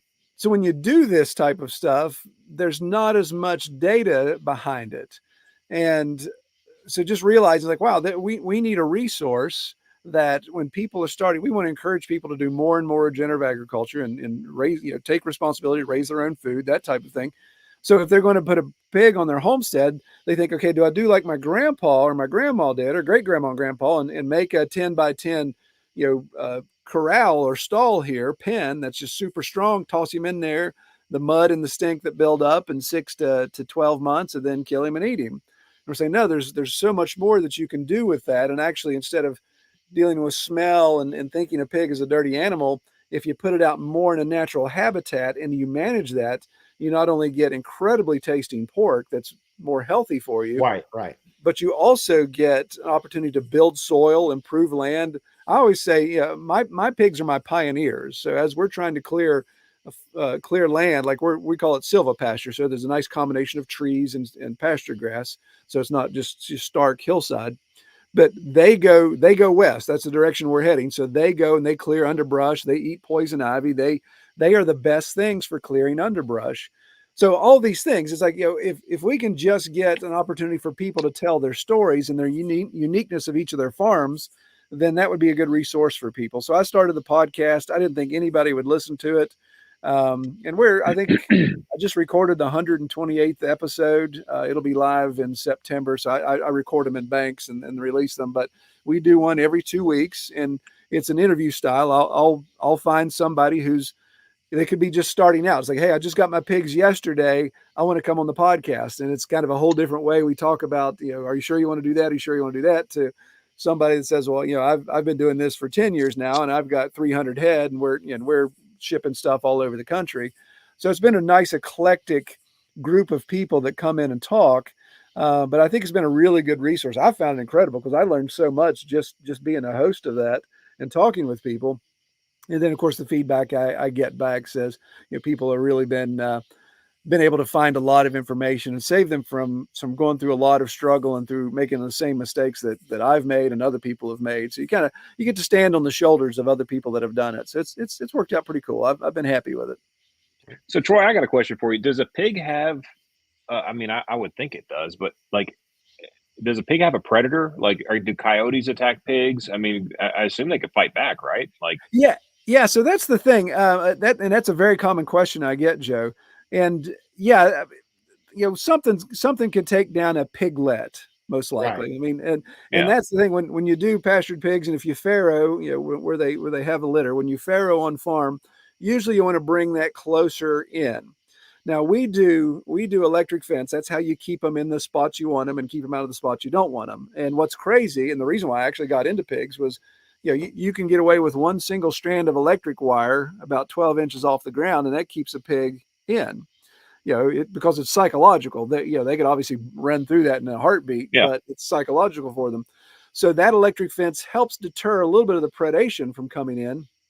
But you get a pig that's 6 weeks old, and he's like a little bullet. I mean, he's just a speed tank type of thing. So A, they're tough to catch, and B, they're really strong and they can squirm. They can escape. Coyote's going to have a hard time grabbing a 6-week-old pig and do anything with it. And not to mention, if we wean at 8 weeks, so if there's a piglet that's 6 weeks or younger around, then mama's there, and she'll mess you up. Of the 12 years that I've had pigs, just this year I got knocked down by one of my sows, and that's the first time in 12 years I've ever been knocked down. But I was just being stupid. I picked up one of her piglets because it was injured, and I knew she was ticked off, and I picked it up and just held on to it a little too long, and I thought, she was about 10 feet away. I thought I had 2 steps on her, but I didn't. I only had one. Yeah. She put me move on pretty back. Quick now. Oh yeah, they are fast. That's fascinating. So they're almost like goats in that way. They clear the underbrush and they like to live in the trees, and they, that's what Evan was saying, that they like to live in, trees and kind of go wild. So it's almost better for them. If we work out, we're more healthy. If they work out, they're more healthy. Yeah. Right. Let me answer this question real quick. Can you speak to the advantage of dual rear remotes? Well, I'll tell you one advantage is some implements you're put on that they'll only have one rear remote, or need for only one rear remote. But then that leaves you the ability to have a hydraulic top link. So for an example, if you have a back blade that has a hydraulic turn pivot point on the actual blade, well, then you can also use a hydraulic top link to adjust it up and down. So it just gives you more flexibility. And then you have things like an offset flail mower, like a ditch bank mower, which requires you to swing the arm out for one motion and then turn your head up and down for another motion. So that's 2 different circuits. So for a circuit is just 2 outlets, and basically when you push the valve one way, fluid's coming out one valve, and you push the other way, fluid's coming out the other valve. And whichever one is pressure is not coming out, it means the other one's turned back and going back into your sump. So one's always a release back to your sump, and one is always a pressure out. So and then when you put it in neutral, which is the middle, it locks both of them in place and keeps the hydraulic fluid in place. And that's why the cylinders don't move in and out. And there are systems that will let that. That's really getting in the weeds. Yeah, Smitty, I can actually answer that question too, because when that tractor was delivered, sometimes I'll do like batch filming, right? I'll do a couple of videos, filming on one day, and I filmed the tractor showing up and kind of showing that, but then I did another video of where that 5520 comes with two remotes. One is a springing remote and one is a detent. Right. That's another Is that good right? point. Yeah. And Another good point. Yeah, absolutely. yeah, the springing one is where I hooked up a hydraulic top link to Tony's point. I mean, listen, y'all, if you don't have a hydraulic top link, probably a lot of folks do in here. Oh, yeah. It is the best thing in the world. And I think I paid it was on Amazon for like $175, delivered to my door, free shipping. And for $175 for the life of that tractor, I don't have to leave the cab to ever turn a turnbuckle for the top link. So you just, the springy one, you push forward, push back, and it will spring back to where it is. A detent is going to be more where you have continuous flow, to Tony's point, and For and you can backhoe. use backhoe, hydraulic log splitters that work Good off example. the back. There's a few implements that have, but you can also use it as, you can also use it as springing too, though, because like if you just have to manually pull it back. Right, and you'll feel it click. You'll feel like you pull it out and put it back in. Because like I've used the Balmalite brush mulcher, and I'm actually using a detent when I'm opening and closing that flap because I have two remotes on that machine, and it has a hydraulic top link and it has the detent. So a lot of good information in here, guys. We got 80 people in here. We're already an hour, and we keep getting. Hey, we're learning. I'm learning things. I just like to hear Troy talk, man. I'm gonna hop on that podcast and hear some piggy talk. That's right. So Troy, I don't know if we ever talked about this. I'm getting hoarse. We've been doing this so long. But a little bit. I know I'm kind of You've been talking for an hour. You like to talk. I'm not a good talker. But I grew up on a pig farm, and I used to think about this when I was a kid. We had two buildings. Each building had 2,500 head. I don't remember if we talked about that or not. And I always thought to myself, this just can't be healthy, but it was just mass production, and that's what at that time the Department of Agriculture said do. You could do this. You give them a whole bunch of steroid shots and a whole bunch of antibiotic shots, and pat them on the butt, feed them as much as you can, wash the pen out, once or twice a week, and carry them to the slaughterhouse. And then we had a farrowing house, and we also raised out some feeder pigs on the open field. Well, I mean, back when I was a kid, I noticed that the pigs that we got from the field were better. The meat was better. There's just less fat, more actual meat. So there's a lot to that. Yeah. Well, let me ask you this. So here's a pop quiz for you. All right. And maybe Joe, since you grew up on a pig farm, Tony, you probably know this. And Joe, I'm not saying you're ignorant on this, but maybe you're not that familiar with it. So it's okay. What color is a pork chop? What color is a roll pork chop? When you picture that in your mind, like if you're going to the store and you see pork chops, what color is it?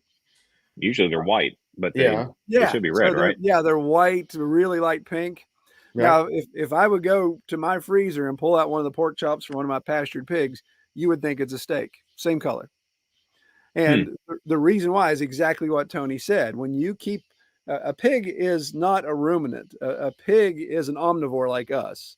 It wants to eat all kinds of things. In fact, it needs more protein sources because it can't extract that from grasses and grains as well. That's why they have to keep dumping a lot of soy in and doing all that type of stuff in the feeds. But Country Roads Life posted a question here that actually fits well into what we're getting ready to say.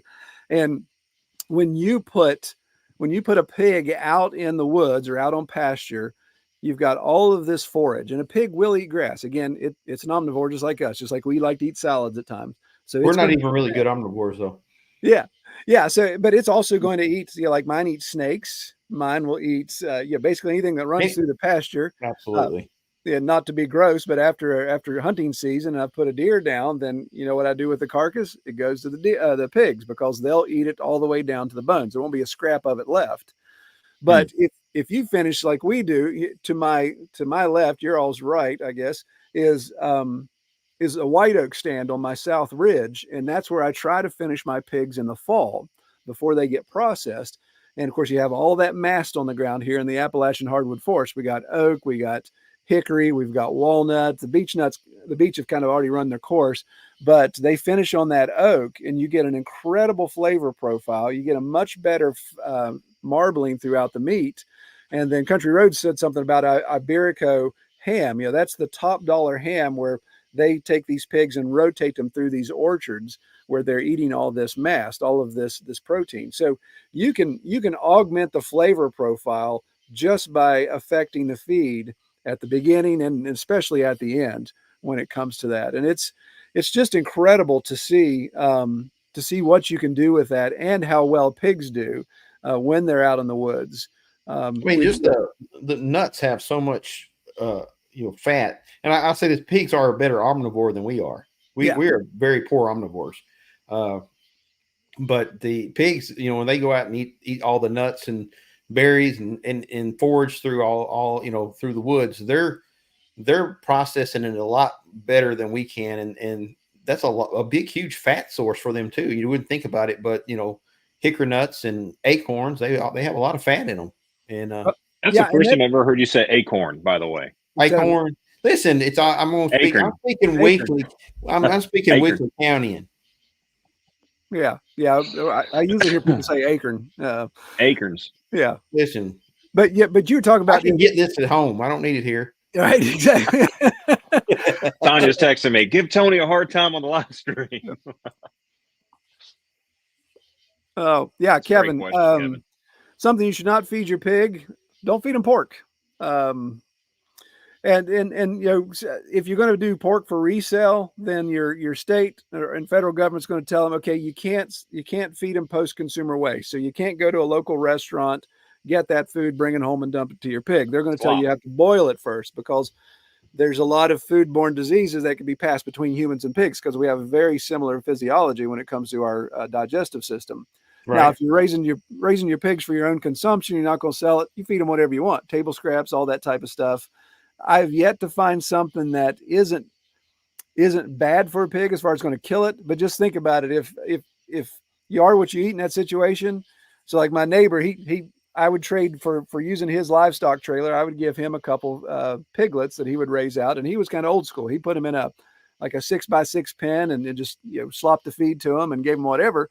And he came home one day with a truckload of Krispy Kreme donuts. He had gone by the Krispy Kreme and they were throwing out all their old inventory, putting it in the dumpster. And he brought all that home and he came over to our place. He said, I'm going to feed half of this to my pigs. Do you want it for yours? I'm like, no, that's all right, man. You take it all. You went dumpster diving, you get it. But it's like, there's no way in the world I'm going to give my pigs a truckload of Krispy Kreme donuts because, just like it would do to us, it's going to do the same thing to the pig and it's going to affect your flavor. It's going to affect all of that. So if you do a kind of a one feed style thing there, then you're going to end up getting a much narrower flavor profile. Yeah. Well, that Krispy Kreme, that'd be a glazed pork chop, right? Yeah, exactly. Yeah, that's good. There you go. Now you got me making me want to raise a couple of pigs back here. We're clearing a 5-acre pasture. How big a pasture I need for how many pigs? All right, 5 acres. What's your underbrush look like? There's going to be no underbrush. Okay. I mean, we're actually clearing a pasture. I mean, I got trees, and I mean, I could fence out through the trees as well. Oh man, you could raise 10. I got 10 acres back there that I could enclose. You could do 10 pegs per acre as long as you rotate. So like if you took that 5 acres and you busted into 5 different paddocks, you could easily do 10 pigs on 4 of those 5 paddocks and allow 1 to rest. So just think about it in a rotation process. You could do that, but you don't need 50 pigs. If it's just for your consumption, I recommend 2 to 3 pigs. You never want to have just 1 pig because a pig is a herd animal. It's going to be lonely and it's going to go try to find friends. I had a pet pig growing up. Did you? Was it a pot belly or was it? No, it's a regular pig. Just I raised it, and that pig thought it was a dog. It went to the food bowl where the dogs that eat food first. The dogs eat second. Yeah. And that pig loved me, followed me around the yard. I could get on the pig's back and ride all over the yard. Yeah. I would like to have pictures of that. That'd be like me sitting on a 25. I'm sure my sister can find those pictures, but they're out there with a. So can a pig? That's a good question here. Yeah, that and one day that pig come up missing, and we had a lot of extra bacon. I don't understand. Yeah. I don't know what happened. So Scott's question there. Yes, Scott. A pig can survive without supplemental feed. It's just depends on what you want to do with that pig. It's going to slow down its growth rate. So if you're looking for a quick turn, if you go with some of these non-heritage breed pigs that you can still raise on pasture, then you're going to get a full-size pig in 6 months if you're giving it a healthy ration or even giving it what's called free choice feed. If you're just going to say, well, I want that pig to kind of roam and do his own thing, then yeah, that's fine. You may go 12 months to 14 months before you get to a finished size. If you're just raising it for yourself, there's not a problem at all, because you're going to save that money. You just got to keep an eye on the pig. If the pig starts to look gaunt and looks like it's got some health issues, then you may need to give it a little bit of carbohydrate and some extra protein, maybe. It all depends on the forage as well. If you guys see my eyes rolling around in my head here, I'm trying to remember that pig's name. That was like, 50 years ago. And, Right. and yeah, it's like I'm like 5 or 6 years old riding around on this pig. This pig thought it was a dog, and now I have to go ask Mama what the pig's name was, because Evan. I'll report back to you next week. Yeah, Troy, I could see Tony with 50 pigs on that property, and Tanya's not going to let him slaughter one of them. Exactly. Yeah, that's the I problem. promise you, we do pigs and goats. I have to do it, because once she has anything to do with it, they're pets from here on out. Yeah. Evan said, "Is it Wilbur? Was his name Wilbur?" Wilbur. Well, Tony, the one thing. So I did a video about this, and it's funny. I didn't think it would do much, but it's really had a lot of traction. But it was talking about, if you want to clear land, you need to get pigs, and it was kind of me comparing pigs to goats. Right. And I'm biased. I don't like goats. I think they look like the spawn of Satan. But hey, tell us how you really feel. I don't want you holding back. Okay. Right. Yeah. But they obviously browse. They eat things down. But what we want when we're clearing land, especially the kind of land that we're dealing with here in our area, the Mid-Atlantic area, you want to have some of that stuff uprooted. And so I assume you guys have multiflora rose like we do. I assume you have autumn olive like we do. So that type of stuff, if you can encourage the pig to have interest in that. So like if we have these huge multiflora rose bushes, the pigs will eat all around it, clear out. It's not their favorite thing to eat, but what I'll do is I'll sometimes walk by with a handful of feed corn, toss it right in the middle of that multiflora rose bush or that autumn olive bush, and come back next day, and that greenbrier or that multiflora rose is uprooted. The multiflora or the autumn olive is uprooted, and then I can pick it up and put it on a brush pile. So they're going to come through, and they're going to grub out the things that you want grubbed out. Now they'll also grub out the things you don't want. So if there's certain trees you want to keep, then you got to protect those. And we're talking about saplings, not huge lumber type stuff. But they will do a great job with that type of stuff. Now we're getting into the weeds of this pig thing. Oh yeah, that's a good question right there, because when we race 5,000 pigs at a time, I don't remember the red ones and white ones. I can't remember what they were. They're rock. Yeah, They're and then they were bred specifically for that kind of mass production. Yeah. What about somebody like me that's going to have a couple of pigs that are we're going to feed out and they're going to be free ranged? What would you choose starting out? Something simple. Yeah, so this kind of gets into saying what's the best tractor brand out there, and you ask 5 guys. Well, TYM, everybody knows that. Yeah, exactly. So what you're going to look at first? So what I would ask Scott, or in your scenario, Tony, is just say, okay, what are you raising for? If you're going to raise for personal consumption, yes. If you want something small that's really manageable, that you like a lot of fat, so you want a lot of lard, then you can go with some of the lard pigs like the Cooney or the American Guinea hog, the IPP, the what's called the Idaho pastured pig. Some of those things. I'm not a big fan of those because you put a lot of work in. Yeah, the pig's small, it's cute, it's easier to handle, it doesn't eat as much feed. No, we want ugly pigs. Yeah, so if you want an ugly pig, get a Michon. My goodness, those things are uglier and homemade. Anything that's cute, it's a pet. I'm just saying, we can't go that road. It can't look cute. I like, they all look cute, man. My goodness, especially when you get them as wean pigs, they're just hilarious to watch. It's like I'm just hoping Tanya's not watching this. Yeah, it's like a cat with a dog personality. So they all bounce around, they spring around, they do all this jumping stuff, but they got a personality of a dog, so you actually like them versus a cat. But yeah, I would look at kind of a heritage breed. There's actually old line Duroc, which you'd be familiar with the commercialized branch of that, but there's old line Duroc, there's old line Hampshire. I have large black, red wattle. I've raised red wattle recently. Those are great. So if you want more meat, what would you recommend? Well, if you want, like, if you like bacon, if you like a lot of bacon, I like a lot of bacon. I eat bacon every day. Also, and so in that category, We don't burnt your internet up, man. Am I still there? Yeah. We're You're burning. back. They're throttling you now. Yeah, probably so. Well, I think everybody in the house is streaming something different actually. So, but yeah, there's a lot of options out there, and yeah, we could spend 2 hours talking about that. So I won't belabor the point. But yeah, there's a lot of different things you can look into. I love that one. I remember seeing a comment one time. I'm not getting political, but if somebody said, "I don't understand why people have to be hunters. Why don't they just get the meat they make at the store?" That's right. Yeah. That's how disconnected simple. we are from our food. So We really Dave, are. And you see that? I didn't realize Dave was here. oh, hey Dave. Yeah, this is Dave. Now, this is another one of the guys I watched in Afghanistan, watching him on his sawmill. We met him at the show in Canada too. I didn't even see him. I didn't even know he was in here. Yeah. He's an awesome dude. No, you're talking about somebody who knows about some sawmilling. Now, that cat knows about some sawmilling. Oh yeah. He's another guy that sweats sawdust for sure. That's a fact. Troy, Colt's asking you to start that over again, just real quickly, about like the difference between a bacon, because Tony said he eats bacon every day. I think I interrupted. And then the Starlink must have gotten. Oh yeah. Starlink. Where you got throttled. So there's a term called conformation. It's basically just the body style of the pig. So if you like bacon, you want a pig that's longer. It's longer between the front legs and longer between the back legs. So kind of like a limousine versus a sedan. And you have like the large black is a long one. There's some land-based breeds that are kind of bred to be longer. Red wattle is a taller torso, so you get more vertical pork belly versus the length of pork belly. So those work out well. What you got to watch is the little stubby pigs like the coonies and the AGHs, those type of things.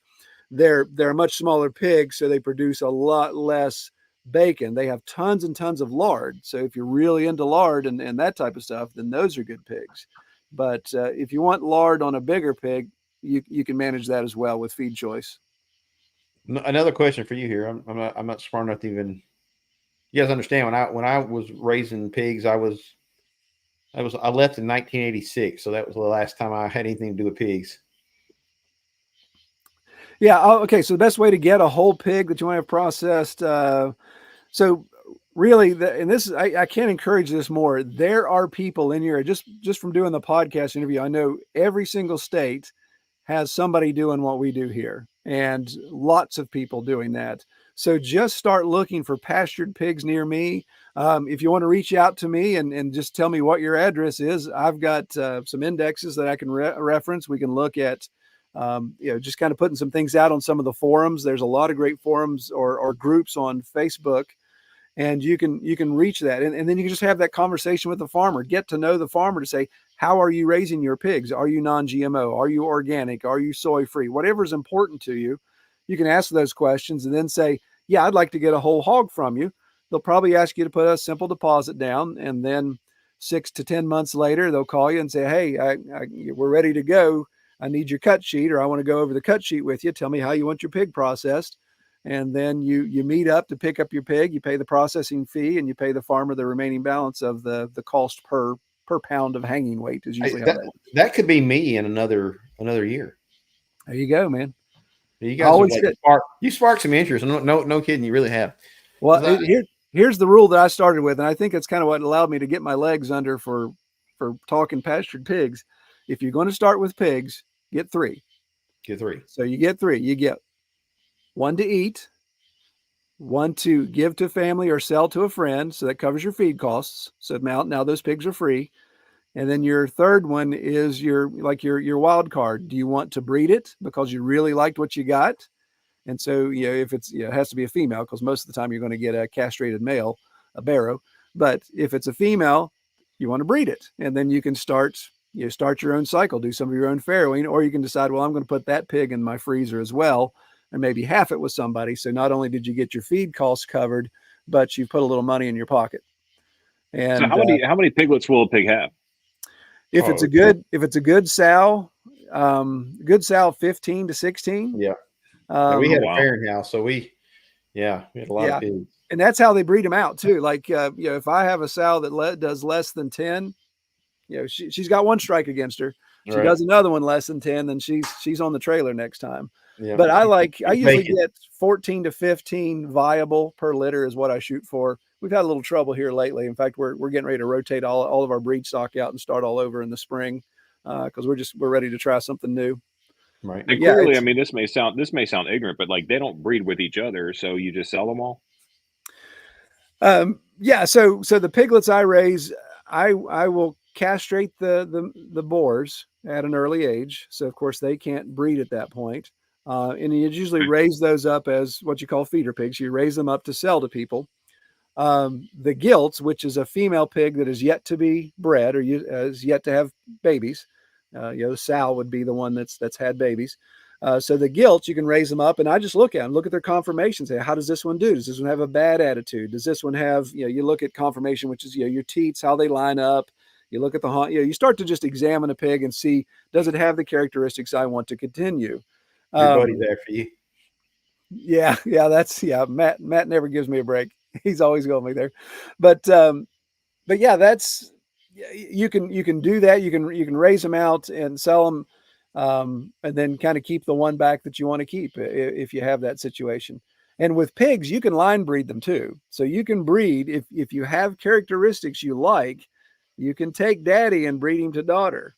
It's not like you're going to have a bunch of banjo playing pigs. It's going to be, I would actually love that. That would be, I'm a guitar player, so I would love that. I mean, I've got a guitar right here, so I'm like, there you go, right? Yeah. If I can get a banjo, maybe get one to play the drums, another one on the bass. I mean, we'd start a little piggy band.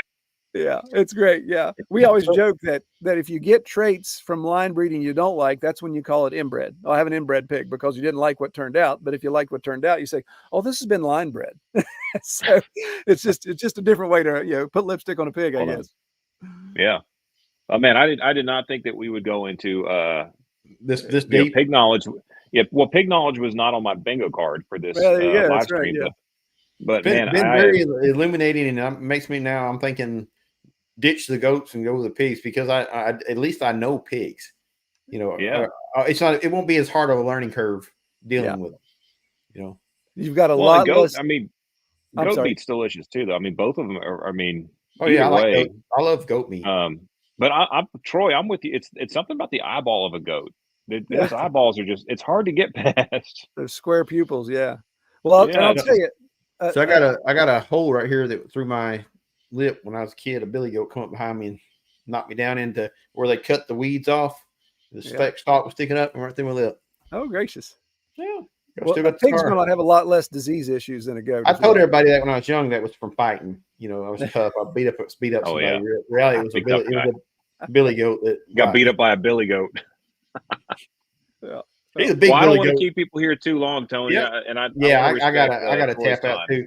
I mean, I did not get this beautiful without sleeping. I've got to have my beauty sleep. Right. Well, I mean, gosh, Tony, you get up. What time do you get up? 4:45, 5 o'clock. I do. I get up at 4:30 and go to the gym every morning. So I'm generally walking through the gym door at 5 a.m. That's impressive. Yeah. Man, Tony's made a huge lifestyle change, man. He's dedicated. It's inspiring. Troy here is. I talked to him at the show when we was in Canada, and now he's trying the carnivore. So yeah, I'm day 13 on carnivore. Day 13. Day 4 sucked though, didn't it? It did suck, but I'm down. I'm down 15 pounds already though. I see it in your face. I didn't want to say nothing, but I can tell. Yeah, there you go. That's what I'm talking about. Gaunt. Fading away. All right. Well, look, we've been here. We still got 66 people watching us. This is by far the longest live stream we've ever done. But I've learned a lot, man. Troy, this has been probably a treat, man. This is have you back, man, and just do a whole live stream about pigs. I think that is we let everybody know, like we're going to do a couple of weeks from now. We're going to start doing the about deer food and food plots, and then we're going to do another one about how to everything, the 5 myths about white-tailed deer hunting. I think people are going to come to that for the information, and I think you have a great knowledge on.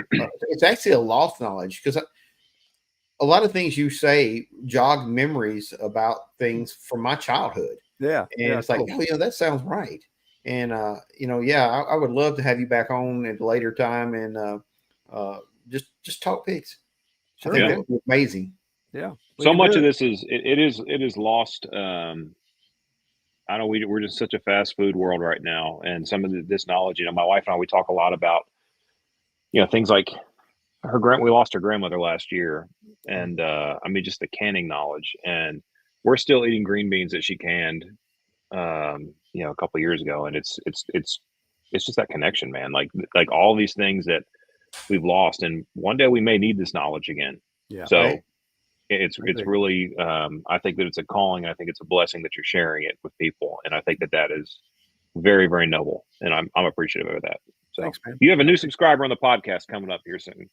There you go. All right. Yeah, we just So- started putting the podcast, even though it's audio only, we've just started putting it on the YouTube channel as well. So you can get it through all the podcast feeds, but also on YouTube. So it's fun. If you guys are from Joe's channel or my channel, Troy from Red Tool House Homestead, you guys go there and subscribe to his channel. I guarantee he's as much entertaining there as he is here, and he shows all the good and the bad. I love that fact right there. So absolutely, Yeah, if you want to subscribe to Tony's channel and my channel also, listen, we're not Yeah, I'm not going to turn it down. Exactly. It's we're actually always free trying today. to grow, We're but- waiving all membership Exactly. costs are free today. Yeah, We're yeah. waiving all 3 for all 1 fees. special tonight. 3 for 1. I love it. Yeah. Well, last call on a question. I think about got them all. Appreciate everybody coming in. Let's see, got one more that's worthwhile right here. Check it out. My grandmother's 101 is always teaching us what she called the real way to do stuff. I'm telling you what, they need some real ways of doing stuff too. That's Absolutely. for sure. Scott, brother, journal that stuff, man. Like when she Yeah. tells you that stuff, I mean, if she's okay getting recorded or journal it, I mean that. Thank you, Kevin. There's Appreciate that. Yeah, there's a lot of knowledge we just don't want to lose. Yeah. Good I had deal. one more up there right there. That was, yeah. Same thing. I wish I paid more attention to my grandparents, and this makes me want to go back and talk to my mom. My mom is so smart on the stuff. She knows how to do things. They grew up on the farm, and she just knows how to do things. I need to go pick her brain some more. Listen, guys, I got to get up here in a few hours and go try to stay a little bit younger than I am. And I appreciate it, all you guys out here. Thank you for joining us. It's been a blessing, and Absolutely. God bless you all too, man. Kevin, appreciate you. We'll brother. see you all next week with Evan from Country View Acres. Same Evan time. will touch you. Yep, he's same time, 7 p.m. Central Standard Time, 8 p.m. Eastern Time, depending on where you're at. And I don't know the rest of them, so guess it goes downhill from there, right? That's right. I mean, hang on, I gotta get my fingers that way. Yeah, exactly. And it's 6 o'clock if it's this one. I don't even know what's after us, but guys, I appreciate you a bunch. We're going to log off here, and God bless. Have a great night. All right. Thank y'all so much. Good talking with you.